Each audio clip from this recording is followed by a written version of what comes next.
Bonne année 2020 à tout le monde. Aujourd'hui, on va un peu parler d'un sujet un peu qui me tient à cœur. Un sujet, le divorce. Et il y a beaucoup de divorces et beaucoup de séparations tous ces derniers temps. On ne comprend pas. Dans les années 1960, 50 et 80 et poussière, les femmes supportaient le mariage. Les hommes aimaient leurs femmes. Tout se passait bien. Mais depuis les années 2000, la nouvelle génération et tout, on ne sait plus supporter.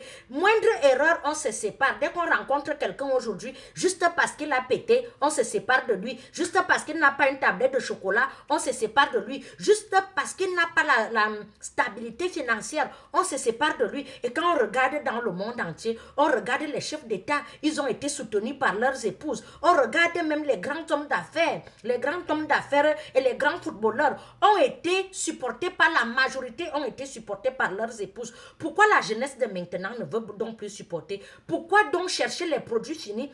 Vous pouvez rencontrer un homme aujourd'hui, vous évoluez ensemble. Je ne veux pas dire que vous allez l'aider à évoluer parce que quand un homme évolue seul, il commence à fréquenter un certain milieu, il commence à chercher les femmes classe. C'est-à-dire que quand ton mari évolue avec lui, ça veut dire que s'il cherche le travail, cherche aussi le travail. S'il commence à faire quelque chose qui évolue aussi, c'est-à-dire prends soin de toi. Parce que beaucoup de femmes, où il y a souvent les séparations, c'est que l'homme commence donc à chercher les filles classe parce qu'il fréquente déjà ce milieu. Toi, tu es resté au bas étage. L'homme ne peut pas rester, vous avez commencé au rez-de-chaussée. Et le premier étage, deuxième étage, troisième étage, cinquième étage. Toi, tu restes au rez-de-chaussée. À un moment donné, il y a des équilibres. C'est comme ça que l'homme te quitte, il prend une autre femme. C'est une façon de vous dire que quand vous êtes avec quelqu'un, faites tout et pour tout pour être à son niveau. À son niveau ne veut pas dire que si les milliardaires deviennent milliardaires, comporte-toi comme la femme d'une milliardaire. Sois poli, sois posé, prends soin de toi.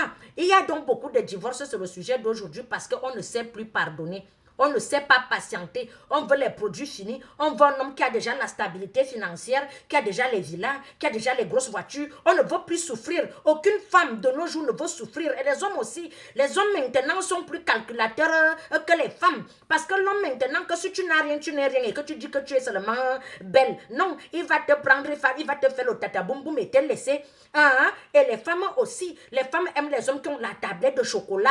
Ils ne boivent pas trop. Il est raffiné. Il parle, genre il est posé. Dès que tu dis seulement bonjour, il prend l'alias d'argent, il te donne. Non, mes soeurs. De nos jours, donc en 2020, supportez vos maris, pardonnez vos maris, pas tout. Ce que vous pouvez pardonner, ce que vous pouvez supporter. Si vous sentez que vous ne pouvez plus supporter, séparez-vous simplement. Mais je vous rappelle que quand on se sépare, c'est qu'on recommence à zéro et qu'on a échoué. Donc pour éviter d'échouer, c'est qu'il faut apporter des solutions. Il faut beaucoup dialoguer dans le couple. Il faut beaucoup pardonner dans le couple. Il faut être patient dans le couple. Dans le couple, c'est que tu te mets avec quelqu'un que tu vas vieillir avec. Donc c'est une façon de vous dire que soyez patient. Pardonnez, prenez soin de vous parce que si vous ne prenez pas soin de vous, c'est la base. Tout le monde aime ce qui est bien. En bon entendeur, bonne année 2020 à tout le monde.